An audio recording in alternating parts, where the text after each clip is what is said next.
तो हेलो दोस्तों, welcome to my channel. दोस्तों काफ़ी सारे कमेंट मुझे आ रहे थे जब से मैंने पैनल प्लाज़ो की वीडियो अपलोड करी है। तो काफ़ी सारे कमेंट आ रहे थे। कमेंट में बोला भी जा रहा है मुझसे फुल लास्टिक में आप प्लाज़ो बना करके दिखलाइए और हैवी साइज़ पर बना कर दिखलाइए। तो आज की वीडियो दोस्तों मैं जिन्होंने मुझे कमेंट करा था उनके रिक्वायरमेंट पर बना रहा हूँ।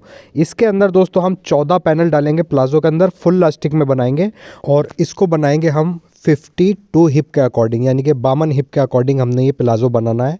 तो यहाँ पर दोस्तों ये मैंने मैन फैब्रिक लिया है, टिश्यू फैब्रिक है मेरे पास ये, और ये फैब्रिक लिया है मैंने 3 मीटर। ठीक है, 3 मीटर में हमारी 39 लंबाई आ जाएगी। और इसके बाद में दोस्तों हमने दूसरा कपड़ा लिया है, ये अस्तर के लिए मैंने लिया है अमेरिकन क्रेप फैब्रिक, तो ये मैंने लिया है 2.5 मीटर। ठीक है, तो अभी हम ये अमेरिकन क्रेप फैब्रिक अलग रख देंगे। अब दोस्तों हमारे पास ये जो टिश्यू फैब्रिक है ये हमारे पास 3 मीटर है। इसके अंदर से हमने इसके पैनल कट करने हैं, लेकिन दोस्तों पैनल कट करने से पहले हमने यहाँ पर पैनल का पैटर्न कट करना होगा। ठीक है, तो मैं अभी इस कपड़े को भी अलग रख दूंगा और इसके बाद में या तो कोई कपड़ा ले लें आप जो आपके पास वेस्ट हो, या फिर आप पेपर वगैरह ले लें, उसके ऊपर आपको पैटर्न कट करना होगा। ठीक है, तो यहाँ पर ये मैंने कपड़ा ले लिया है, इसको यहाँ पर सिंपली डबल फोल्ड करके एक बार बिछा लेंगे और इसके बाद में दोस्तों यहाँ पर सबसे पहले इसको हम कपड़े को सीधा कर लेंगे। ठीक, एक निशान लगा के उसके बाद में यहाँ पर दोस्तों जो भी हमारे प्लाज़ो की लेंथ होगी उसका निशान लगा लेंगे। तो मैं यहाँ पर रखूँगा 39 इंच का निशान।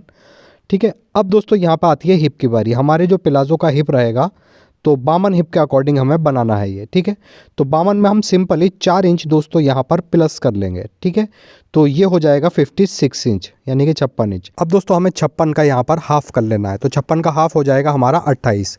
ये बिल्कुल तैयार हिप है 56 दोस्तों हमारा। ठीक है, 56 का हाफ़ करेंगे तो ये हो जाएगा 28। अब 28 आप दो तरीके से मान सकते हैं, या तो 28 जो है हमारा आप एक पाइचे का मान लीजिए, या आप 28 फ्रंट का मान लीजिए। ठीक है, किसी भी तरीके से मान लीजिए। तो बहरहाल यहाँ पर ये 28 हाफ़ हो जाएगा, ऐसे ही 28 हमारा दूसरा पाइचा आएगा। अब दोस्तों हमने यहाँ पर डिसाइड करना होगा हमें एक पाइचे में पैनल कितने डालने हैं। तो उसके लिए दोस्तों सबसे पहले आपको अपने जो पैनल आप कट करने वाले हैं उस पैनल की ऊपर से चौड़ाई डिसाइड करनी होगी। तो जैसे कि दोस्तों यहाँ पर मैं ये पैनल रखूँगा अपने प्लाज़ो के अंदर, ऊपर से चौड़ाई 4 इंच। ठीक, 1 2 3 4 5 6 7, 4 इंच के हम पैनल जोड़ेंगे तो 28 इंच में हमारे आएंगे 7 पैनल। ठीक है, आप कम कर सकते हैं पैनल की चौड़ाई, बढ़ती भी कर सकते हैं, वो आप अपनी मर्ज़ी के अकॉर्डिंग। इसी हिसाब से मतलब आपको हिसाब लगा लेना है कि अगर जैसे आपके ऊपर से 2 इंच का आप पैनल की चौड़ाई रखेंगे तो 28 इंच के अंदर आपके पैनल आएंगे 14 एक पाइचे में। ठीक है, तो बहरहाल हम 4 इंच की चौड़ाई रखेंगे ऊपर से, तो हमारे एक पाइचे में पैनल आएंगे 7। ठीक है, दूसरे पाइचे में भी 7, तो इस तरीके से हम टोटल 14 पैनल इसके अंदर डालेंगे। अब दोस्तों यहाँ पर हमारे पैनल की चौड़ाई ऊपर से डिसाइड हुई है 4 इंच, तो यहाँ पर ये डबल फोल्ड में तो 4 का हाफ़ करेंगे 2 इंच का निशान, और इसमें आधा इंच हम मार्जिन के लिए भी ले लेंगे। ठीक है, ये हो गया 2.5 इंच। अब दोस्तों यहाँ पर हमने अपने आसन का निशान लगाना होगा। जैसे दोस्तों हमारा हिप है 56 इंच। ठीक, तो सिंपली दोस्तों यहाँ पर 56 का हमने 1/4 भाग कर लेना है। तो 1/4 भाग जब हम करेंगे तो ये आएगा यहाँ पर 14 इंच। ठीक, तो यहाँ पर सिंपली हमने 14 इंच का आसन की लेंथ का निशान लगा देना है। आप कम भी कर सकते हैं, क्योंकि मेरा ये मैं ज़्यादा ही रख रहा हूँ ये आसन की लेंथ, क्योंकि दोस्तों मुझे थोड़ी सी प्रॉब्लम है जिनका ये बना रहा हूँ मैं प्लाज़ो, तो उनका लंबा ही रखा जाता है। बहरहाल यहाँ पर भी 2.5 इंच का निशान लगाएंगे हम 14 इंच पर। ठीक है, उसके बाद में दोस्तों इन दोनों निशानों पर स्ट्रेट निशान बना देंगे ऐसे। अब दोस्तों ये तो आ गया हमारे आसन का आसन तक हमारा बिल्कुल जो पैनल कटेगा बिल्कुल स्ट्रेट आएगा ऊपर से। आसन के बाद में हमने इसके अंदर डालना है घेर। तो घेर कैसे डिसाइड करेंगे, जैसे कि दोस्तों यहाँ पर तो घेर हमने रखना है दोस्तों इसके अंदर 1.25 मीटर। ठीक है, आप अपने कपड़े के अकॉर्डिंग, जितना आपके पास कपड़ा हो उसके अकॉर्डिंग आप घेर बढ़ा भी सकते हैं, कम भी कर सकते हैं। तो बहरहाल हमने इसमें डिसाइड करा है घेर रखेंगे हम एक पाइचे में 1.25 मीटर, यानी कि दोनों पाइचों का मिलाकर 3.5 मीटर। ठीक है, तो 1.25 मीटर को दोस्तों डायरेक्टली हमने क्या करना है, इंचिस पर डिवाइड कर लेना है। तो जैसे दोस्तों 1.25 मीटर को जब हम इंचिस पर डिवाइड करेंगे तो ये हो जाएगा 70 इंच। ठीक है, 70 को हम 7 पैनल पर डिवाइड करेंगे तो हमारे एक पैनल की नीचे से चौड़ाई आएगी 10 इंच। दोस्तों ये सिंपली मैं आपको समझा देता हूँ, 10 इंच मतलब नीचे से चौड़ाई रख करके 7 कलियों पे, ये आपके अच्छे से समझ में आ जाती है, इसीलिए मैं सीधे हिसाब से समझाता हूँ। अब दोस्तों यहाँ पर आपको घेर बढ़ाना है। फॉर एग्ज़ाम्पल आपको एक पाइचे में 4 मीटर घेर रखना है। तो 4 मीटर घेर का मतलब होता है दोस्तों, 4 मीटर के अंदर आ जाता है हमारा 160 इंच। अब 160 इंच को जब आप 7 पैनल के ऊपर डिवाइड करोगे तो ये बैठेगा हमारा नीचे से एक पैनल की चौड़ाई 22.5 इंच। ठीक है, बट 22.5 बहुत ज़्यादा चौड़ाई हो जाएगी नीचे से पैनल। ये सिर्फ मैंने आपको हिसाब लगाने के लिए बताया है। आप चाहें तो पैनल की चौड़ाई आप अपने साइज़ के अकॉर्डिंग बढ़ा भी सकते हैं, घटा सकते हैं। फिर आपको जैसे मैंने ये हिसाब लगाया है उसी तरीके से आपको हिसाब लगाना होगा। तो बस दोस्तों इसी तरीके से आप अपने पैनल का हिसाब लगा सकते हैं। आपका साइज़ कोई भी हो, इसी तरीके से पैनल का हिसाब हमें निकालना होता है। ठीक है, बहरहाल दोस्तों हमारे नीचे से पैनल की चौड़ाई रहेगी 10 इंच। तो ये डबल फोल्ड में है तो यहाँ पर सिंपली 10 का हाफ निशान लगाएंगे हम 5 इंच का, इस तरीके से। उसके बाद में दोस्तों यहाँ पर हमने आधा इंच मार्जिन के लिए भी बढ़ा देना है निशान आगे की तरफ। ठीक है, मार्जिन भी जाएगा दोनों तरफ। सिंपली दोस्तों ऊपर वाले पॉइंट से नीचे की तरफ हम फोटा रख के एक स्ट्रेट निशान बना देंगे। अब ये दोस्तों यहाँ पर हमारे पैनल का निशान लग चुका है। सिंपली इन्हीं निशानों के ऊपर हमने ये अपने पैनल के पैटर्न को कट कर देना है। ठीक, इस तरीके से। अब यहाँ पर मैं एक बार आपको इसको खोल कर दिखा देता हूँ। ठीक है, ये आएगा हमारा पैनल की पैटर्न। अब दोस्तों हमने यहाँ पर अपना मेन फैब्रिक ले लेना है। अच्छा दोस्तों, ये मेन फैब्रिक जैसा मैंने आपको शुरू में बताया था 3 मीटर मैंने फैब्रिक लिया है। तो ये 3 मीटर दोस्तों मैंने ऑलरेडी यहाँ पर 3 पीसेस में डिवाइड कर रखा है, यानी कि ये 3 पीस है मेरे पास 1-1 मीटर के, जितनी मेरी प्लाज़ो की लेंथ है। ठीक है, तो तीनों में से ही हमने पैनल कट करने होंगे। बट दोस्तों हम तीनों में से एक साथ पैनल कट नहीं करेंगे। पहले दोस्तों हमने इसमें इन 3 पीसों में से एक पीस बिल्कुल अलग रख देना है। ठीक है, इसमें से हम लास्ट में पैनल कट करेंगे। तो अभी फ़िलहाल दोस्तों हमने इन दोनों ही पीसों को यहाँ पर डबल फोल्ड में बिछा लेना है। सबसे पहले इस तरीके से एक पीस को बिछाएंगे। अच्छे से बिछाने के बाद बिल्कुल बराबर करके इस पर हमने दूसरा पीस भी इस तरीके से बिछा देना है। अब दोस्तों यहाँ पर हमारे दोनों ही पीस ही अच्छे से हमने बिछा लिए हैं। एक पाइचे के हम इस पीस में से निकालेंगे और दूसरे पाइचे के दूसरे पीस में से निकालेंगे। ठीक है, पैनल। अब एक पीस में से जो पैनल निकलेंगे दोस्तों 5 पैनल निकलने हैं यहाँ से। तो दोनों पीसों के इस दोनों ही पीसों में से हमने टोटल 10 पैनल निकालने हैं। तो यहाँ पर जो हमारा पैटर्न हमने कट करा था उसको इस तरीके से डबल फोल्ड कर लेंगे। अच्छा दोस्तों, यहाँ पर मैं आपको एक चीज़ और दिखा चलूँ। इसका जो हमारे फोल्डेड साइड है दोनों ही पीसों का, ये हमने अपनी तरफ रखा है, देख सकते हैं। और ये खुला हुआ हिस्सा हमने दोनों ही पीसों का इधर रखा है। ठीक है, तो यहाँ से जब हम डबल फोल्ड करके अपना पैटर्न यहाँ पर रखेंगे तो एक पीस में से एक ही कली यहाँ पर कटेगी। इस तरीके से यहाँ पर दोस्तों दोनों पीसों में से दोनों पाइचों की एक एक कली हम कट कर लेंगे। ठीक है, इस तरीके से रखेंगे अच्छे से पैटर्न को और यहाँ से इसको हमने कट कर देना है। ठीक, ये यहाँ से 2 कलियाँ हमारी कट हो चुकी हैं, देख सकते हैं इस तरीके से ये। ठीक है, अब दोस्तों यहाँ पर हमने अब डबल फोल्ड करके ये पैनल कट करे हैं। तो अब हम अपने पैटर्न को यहाँ पर ओपन कर लेंगे और ओपन करने के बाद अब कट करेंगे। ठीक है, तो ओपन करके जब हम पैटर्न से ये अपनी कलियाँ कट करेंगे यहाँ पर, तो ये हर बार में 4 कलियाँ कट होंगी। ठीक है, इस तरीके से। ठीक, 4 कलियाँ यहाँ से हमारी ये कट हो चुकी हैं, देख सकते हैं पूरी 4 कलियाँ हैं। तो ये हमारी अब टोटल 5 कलियाँ कट हो चुकी हैं। 2 हमने शुरू में काटी हैं और 4 ये 5 हो चुकी हैं। अब दोस्तों ये वाला कपड़ा जो हमारा लास्ट का बचा है इसको हम थोड़ा सा आगे कर लेंगे और इसी के ऊपर अब पैटर्न को अपने रखेंगे पलट कर। ठीक, और यहाँ से 4 कलियाँ हमने और कट कर लेनी है। तो इस तरीके से दोस्तों यहाँ पर ये हमारी कलियाँ हो जाती हैं पूरी 10। ठीक, 4 हमने 2 बार काटी और शुरू में 2 कलियाँ काटी। टोटल 10 कलियाँ यहाँ पर कट हो चुकी हैं। हमें कलियाँ कितनी चाहिए पूरे प्लाज़ो के अंदर? 14। तो 4 कलियाँ जो अब हम कट करेंगे तो जो हमारे पास एक पीस हमने अलग रख दिया था इसमें से कट करेंगे। ठीक है, तो पैटर्न को एक बार यहाँ पर रख लेते हैं।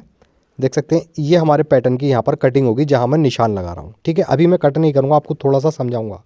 ये वाला हिस्सा हमारा जो है बिल्कुल वेस्ट जाएगा थोड़ा सा आगे की तरफ से। ठीक है, एक पैनल जब हम कट करेंगे खोल करके, ऐसे ही जब पलट कर हम यहाँ पर पैनल रखेंगे दोस्तों तो 2 पैनल का निशान हमारे यहाँ से आ जाएंगे। इस पर हर बार में 2 पैनल कट करेंगे हम, तो ये 4 पैनल हमारे इस तरीके से आएंगे। अब दोस्तों ये जैसे हम इस तरीके से रखेंगे तो शुरू में गया और ये वाला जो कपड़ा है हमारा साइड में प्लेन, ये बिल्कुल वेस्ट जाएगा।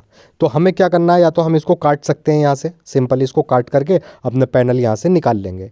बट हम दोस्तों हम इसको कट नहीं करेंगे, ना ही इसको वेस्ट करेंगे। इसको हम घेर के अंदर बढ़ा देंगे, यानी कि प्लाज़ो का हम घेर बढ़ा देंगे। तो बस दोस्तों अब हमें क्या करना है, जितनी हमने पैनल की ऊपर से चौड़ाई रखी थी ये वाली, ठीक है, ये 5 इंच रखी थी, तो सिंपली यहाँ पर हम 5 इंच का निशान लगाएंगे। ठीक, ऐसे ही दोस्तों अब हमने दूसरी साइड यानी कि नीचे वाली दूसरी साइड यहाँ पर 5 इंच का निशान लगा देना है। ठीक है, यहाँ पर ये 2 निशान हमारे लग जाएंगे।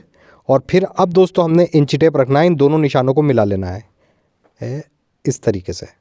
बस यहाँ पर थोड़ी थोड़ी दूर पर निशान लगाएंगे और यहाँ से इसको कट कर देंगे। अब दोस्तों जितना भी कपड़ा हमारा वेस्ट जा रहा था शुरू में से भी और लास्ट में से ही पट्टी, अब वो सारी इन पीसों के अंदर आ गई। तो यहाँ से ये फोल्डेड है, इसको यहाँ से भी कट कर देंगे। ये हो गए हमारे टोटल 4 पीस। तो 4 पीस ये हो गए, 10 कलियाँ हम ऑलरेडी काट चुके हैं। तो टोटल यहाँ पर ये हमारी 10 कलियाँ हो जाएंगी। अब दोस्तों ये वाले जो पीस हमने 4 कट करे हैं, इसमें से हमने कोई शेप वगैरह नहीं डाला है, बट दोस्तों ये वाला जो स्ट्रेट हिस्सा है ये हम जोड़ेंगे और इधर की साइड हमने आसन रख देना है। जिधर हमारा उरेब हिस्सा आया है उधर आसन आएगा।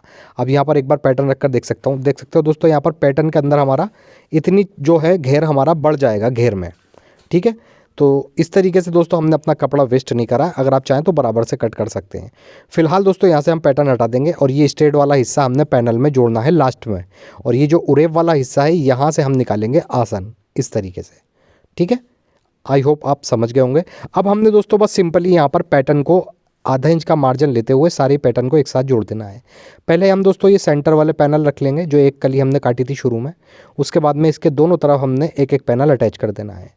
उसके बाद में इन दोनों पैनल के भी साइड में हमने एक एक पैनल और अटैच कर देना है।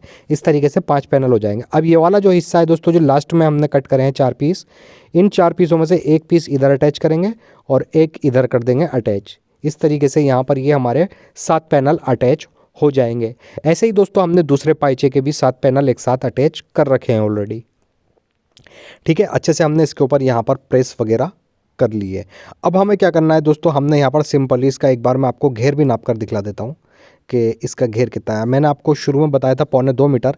जब हमने साइड में कपड़ा बनाया तो देख सकते हैं यहाँ पर ये हमारा घेर हो गया 42 का डबल नाप लीजिए आप, यानी कि ये समझ लीजिए 2 मीटर से भी ऊपर हमारा ये एक पाइचे का घेर निकल चुका है। ठीक, इसके बाद में अब दोस्तों हमने इसका अस्तर कट कर लेना है। तो हम यहाँ पर जो हमारे पास 2.5 मीटर अमेरिकन क्रेप फैब्रिक था उसको 4 फोल्ड में बिछा लेंगे। यहाँ से सबसे पहले हमने प्लाजो की लेंथ का निशान लगा लेना है। ठीक है, उसके बाद में इस पर हम एक स्ट्रेट निशान बनाएंगे। अब दोस्तों हमारे जो हिप का साइज़ था, तो हिप का साइज़ था हमारा 52 इंच। ठीक, इस 52 के अंदर दोस्तों हमने 4 इंच प्लस कर देना है लूजिंग का, तो ये हो जाएगा यहाँ पर 56 इंच। बस सिंपली दोस्तों 56 का हमने 1/4 भाग करना है 14 इंच। ठीक है, यहाँ पर लगाएंगे 14 इंच और इसमें हम आधा इंच प्लस कर लेंगे मार्जिन के लिए, 14.5 इंच का निशान लगाएंगे। यहाँ से आसन रखेंगे दोस्तों हम 13 इंच का। ठीक है, और यहाँ पर हमने इस तरीके से एक 14 इंच का निशान और लगा देना है। ऊपर वाले निशान से इस तरीके से इसको मिला देंगे। बस सिंपली दोस्तों अब यहाँ पर हमने 2 इंच आगे की तरफ एक निशान और लगाना है और सिंपली यहाँ पर हमने हल्की सी गोलाई बना देनी है आसन की। ठीक, ये हो गया हमारे अस्तर। अब यहाँ से सिंपली नीचे की तरफ जितना भी हमारा अर्ज़ है पूरा अर्ज़ हम इसकी मोरी पर ले लेंगे। सिंपली इन्हीं निशानों के ऊपर हमने प्लाजो का अस्तर कट कर देना है। अगर दोस्तों आप चाहें तो प्लाजो के अंदर भी कलियाँ डाल सकते हैं आप। ठीक है, 4 कलियाँ आ जाएंगी बस, बट हम डालेंगे नहीं। नीचे से हम यहाँ पर इसका घेर को भी राउंड कर देंगे। ये हमारा अस्तर कट हो चुका है। अब जो हमने पैनल यहाँ पर अटैच करे थे उन दोनों ही पीसों को, दोनों ही पाइचे के पीसों को एक साथ इस तरीके से डबल फोल्ड में बिछा लेंगे, 4 फोल्ड में। ठीक, दोनों पाइचों के पीस अच्छे से यहाँ पर बिछा लेने हैं। उसके ऊपर रखेंगे हमने जो अस्तर कट करा था इस अस्तर को। ठीक है, बस सिंपली दोस्तों यहाँ पर सबसे पहले आसन के बराबर से हमने अस्तर के इसको कट कर देना है और उसके बाद नीचे तक यहाँ पर ऐसे कट कर देंगे। ठीक है, यहाँ पर दोस्तों थोड़ा सा मैंने एक्स्ट्रा छोड़ा है मैन फैब्रिक मार्जिन वगैरह के लिए। ठीक है, उसके बाद में दोस्तों यहाँ से हम अस्तर को हटा देते हैं। अब इसका दामन को यहाँ पर इस तरीके से ओपन कर लेंगे और उसके बाद यहाँ पर हम इसमें गोलाई का निशान लगा लेंगे। ठीक है, इस तरीके से, ताकि हमारे प्लाजो के कोने वगैरह लटके नहीं। इस तरीके से इसका नीचे से मोरी को हम राउंड कर लेंगे। इन्हीं निशानों के ऊपर इसकी हमने कटिंग भी कर देनी है। बस अब सिंपल दोस्तों हमने सबसे पहले इसके ऊपर अस्तर को कच्चे की सिलाई से जमा देना है। जमाना कैसे है देख सकते हैं, इस तरीके से रखेंगे अस्तर को मैन फैब्रिक के ऊपर और बस आसन से लेके यहाँ से लेकर के यहाँ आसन तक हमने इसको कच्चे की सिलाई से जमा देना है। दोनों पीसों को सेम पैटर्न से ही हमने कच्चे की सिलाई से जमाना होगा। ठीक है, इस तरीके से ये यहाँ पर अटैच हो जाएगा। अब इसके बाद में दोस्तों इसको हम इस तरीके से सीधा कर लेंगे और दूसरा पाइचा रखेंगे इसके ऊपर ऐसे। बस यहाँ पर दोस्तों अब हमने सबसे पहले आधा इंच का मार्जिन लेते हुए दोनों तरफ के आसन को ज्वाइंट कर देना है। ठीक है, ये तो इस तरीके से दोस्तों यहाँ पर ये आसन हमारे ज्वाइंट हो जाएंगे। अब दोस्तों हमने नीचे इसकी गिदरी बंद करनी है, तो यहाँ पर हम इसको कैसे बंद करेंगे। ठीक है, आसन से लगभग 3 इंच नीचे हम एक निशान लगाएंगे इस तरीके से और इधर भी हम आसन से नीचे लगभग 3 से 3.5 इंच पर एक निशान लगाएंगे। सिंपली दोस्तों इन्हीं निशानों के ऊपर हमने सबसे पहले इसकी गिदरी बंद करनी होगी। तो मशीन पर चल के बताऊंगा दोस्तों किस तरीके से अटैच करना है, क्योंकि हमने अस्तर अलग करना है और मेन फैब्रिक अलग। तो जो हमने निशान लगाया देख सकते हैं यहाँ पर आसन की सिलाई को बिल्कुल मिला करके रखेंगे, और जो हमने निशान लगाया दोस्तों इसी निशान पर हम एक बार पक्का करके और दूसरी तरफ तक हम इसको सिलाई से अटैच कर लेंगे। ठीक है, बस यहीं तक ये हमारा बीच में से अटैच हो जाएगा। उसके बाद में दोस्तों यहाँ से मेन फैब्रिक जो है हमारा, ठीक है, अस्तर हटा देंगे। मेन फैब्रिक को दोनों को एक साथ पकड़ लेंगे, नीचे से भी अस्तर को हम हटा देंगे। ठीक, अब दोस्तों देख सकते हैं अस्तर हमारा नीचे से भी हट चुका है। अब हमने सिलाई कहाँ ख़त्म करी थी, देख सकते हैं यहाँ पर। ठीक, यहीं से हमने बिल्कुल इसकी जड़ से ही सिलाई को स्टार्ट करना होगा और नीचे तक हमने इसकी गिदरी बंद कर देनी होगी। बट दोस्तों नीचे से हम लगभग 2 से 3 इंच खुला हुआ छोड़ देंगे यहाँ से, क्योंकि हमने अभी इसके अंदर फोल्ड वगैरह भी लगाना है पेपर फ्यूज़ का। तो सिंपली मैं यहीं से इसकी सिलाई को निकाल दूँगा। ठीक है, इसके बाद में दोस्तों देख सकते हैं यहाँ पर ये अटैच हो चुका है। अब दोस्तों जो मेन फैब्रिक हमने बंद करा है, इस मेन फैब्रिक को हम बिल्कुल अलग कर देंगे और अस्तर जो है नीचे वाला भी और ऊपर का भी, इन दोनों अस्तर को एक साथ मिला करके पकड़ेंगे। बस दोस्तों यहाँ पर जो हमने ऊपर सिलाई ख़त्म करी थी, यहाँ से हमने इस जगह से 2 से 3 इंच नीचे से सिलाई को स्टार्ट करना है और बस नीचे तक हमने इसको बंद कर देना है। उसके बाद में एक अस्तर के अंदर बारीक सा हेम भी कर देंगे हम फोल्ड लगा के। सेम पैटर्न से ही दोस्तों हमने दूसरी तरफ का पायचा भी इसी तरीके से बंद कर देना है। तो उसके बाद दोस्तों यहाँ पर ये मैंने 2.5 इंच चौड़ी एक पट्टी ले ली है, ठीक है, मेन फैब्रिक की, और 2.5 इंच की ही पट्टी ली है मैंने अस्तर वाले कपड़े की। सिंपली अस्तर वाले कपड़े को आधा इंच फोल्ड करके इस पट्टी पर रखेंगे और बस इसके ऊपर हमने किनारे की सिलाई चलाते हुए इन दोनों पट्टियों को आपस में अटैच कर देना है। ठीक है, इस तरीके से ये पट्टी यहाँ पर अटैच हो जाएगी। एक्स्ट्रा पट्टी को दोस्तों यहाँ से मैं कट कर देता हूँ। अब दोस्तों यहाँ पर हम लेंगे अपना प्लाज़ो को रखेंगे उल्टी तरफ से, और यहाँ पर दोस्तों हमने जो पट्टी अब तैयार करी है अस्तर वाली साइड की तरफ से, इसको यहाँ पर अटैच करेंगे। ठीक है, इस तरीके से आधा इंच का मार्जिन लेते हुए पूरी ही वेस्ट पॉइंट पर हमने ये पट्टी को अटैच कर देना है। ठीक है, इस तरीके से। अब दोस्तों यहाँ पर ये दोनों सिरे हमारे ओपन आए हैं, तो सिंपली दोस्तों यहाँ पर हमने इन दोनों सिरों को पकड़ना है इस तरीके से और यहाँ पर सिलाई लगा करके यहाँ से इसको बंद कर देना है। ठीक, इस तरीके से। बस अब जितनी पट्टी इसके अंदर एक्स्ट्रा है थोड़ा सा मार्जिन ले लेंगे, बाकी एक्स्ट्रा मार्जिन को यहाँ से कट कर देंगे। ये हमारी पट्टी बिल्कुल ऊपर की अटैच हो चुकी है। अब अपने साइज़ के अकॉर्डिंग यहाँ पर लास्टिक ले लेंगे और लास्टिक को हम इस तरीके से राउंड शेप में तैयार कर लेंगे, यानी कि ज्वाइंट कर लेंगे। उसके बाद लास्टिक इसके अंदर रखेंगे, ऊपर से ही सेम कपड़े की पट्टी को इस तरीके से फोल्ड करके बस किनारे पर सिलाई लगाते हुए थोड़ी थोड़ी दूर से हम लास्टिक को खींचते रहेंगे और इसका यहाँ पर नेफा तैयार कर लेंगे। आप दोस्तों यहाँ पर लास्टिक भी डाल सकते हैं या आप कवर वन भी डाल सकते हैं। फिलहाल हमारा लास्टिक यहाँ पर कंप्लीट हो गया है। एक बार लास्टिक को अच्छे से यहाँ पर खींच लेंगे ताकि हमारा लास्टिक अच्छे से बैठ जाए। ठीक है, उसके बाद में दोस्तों यहाँ पर पीछे से भी लास्टिक खींचेंगे और आगे से भी। ठीक है, और बिल्कुल लास्टिक के सेंटर में सिलाई चला करके लास्टिक को बिल्कुल फिक्स यहाँ पर कर देंगे। इस तरीके से हमारा लास्टिक इसके अंदर अटैच हो जाएगा। इसके बाद दोस्तों हमने मोरी के लिए एक फ़ोल्ड तैयार कर रखा है। ठीक है, ये पेपर फ्यूज़ का ये 2 इंच की पट्टी थी, इसको हमने फ़ोल्ड कर लिया है इस तरीके से 1 इंच का करके बस मोरी पर रखेंगे सीधी तरफ से और इसके किनारे पर हम सिलाई लगा करके इसको मोरी के अंदर अटैच कर देंगे। अच्छा दोस्तों, ये पेपर फ्यूज़ की जो पट्टी है ये उरेब वगैरह मैंने नहीं ली है, ये बिल्कुल स्ट्रेट पट्टी है, पतली पट्टी है ना ये 1 इंच की, इसीलिए ये राउंड शेप पे अच्छे से बैठ जाएगी। बट अगर ये पट्टी हमारी 2 इंच की होती तो फिर हमारी ये गोल मोरी के ऊपर नहीं बैठ पाती, तो उसके लिए फिर हमें राउंड शेप में ही पेपर फ्यूज़ कट करनी पड़ती है। बहरहाल ये यहाँ पर पट्टी अटैच हो गई है, इसको उल्टी तरफ पलटेंगे, उल्टी तरफ पलट कर इसके दूसरे किनारे पर भी हम सिलाई लगा देंगे इस तरीके से। ये यहाँ पर देख सकते हैं इस तरीके से सिलाई हमारी कंप्लीट हो जाएगी। अब दोस्तों जो हमारा हिस्सा थोड़ा सा खुला हुआ था मोरी के पास से, यहाँ से बस इसको यहाँ पर सिंपली हम बंद कर देंगे और सेम पैटर्न से ही दोस्तों हमने इसके दूसरा वाला पायचा भी इसी तरीके से बिल्कुल रेडी कर लेना है। तो यहाँ पर देख सकते हैं ये पायचा हमारा बिल्कुल कंप्लीट हो चुका है। ठीक है, देख सकते हैं बिल्कुल फिनिशिंग के साथ हमारा ये फोल्ड आया है, इसमें कोई भी झोल वगैरह नहीं है। और तैयार होने के बाद दोस्तों प्लाज़ो हमारा कुछ इस तरीके से ये आ जाता है, देख सकते हैं। हैवी साइज़ पर ये हमारा प्लाज़ो है, यानी कि double axle triple XL size तक आप, और जो तरीका दोस्तों मैंने आपको बताया बहुत इजी तरीका है, आप किसी भी साइज़ का प्लाज़ो इन्हीं कलियों के पैटर्न पर बना सकते हैं। ठीक है, तो दोस्तों वीडियो अगर आपको पसंद आई हो तो प्लीज़ वीडियो को लाइक ज़रूर कर दें, और अगर आप चैनल पर हमारे पहली बार आएँ तो प्लीज़ चैनल को सब्सक्राइब करके बेल आइकॉन ज़रूर प्रेस करें ताकि आने वाली वीडियो की नोटिफिकेशन आपको टाइम से मिल सके।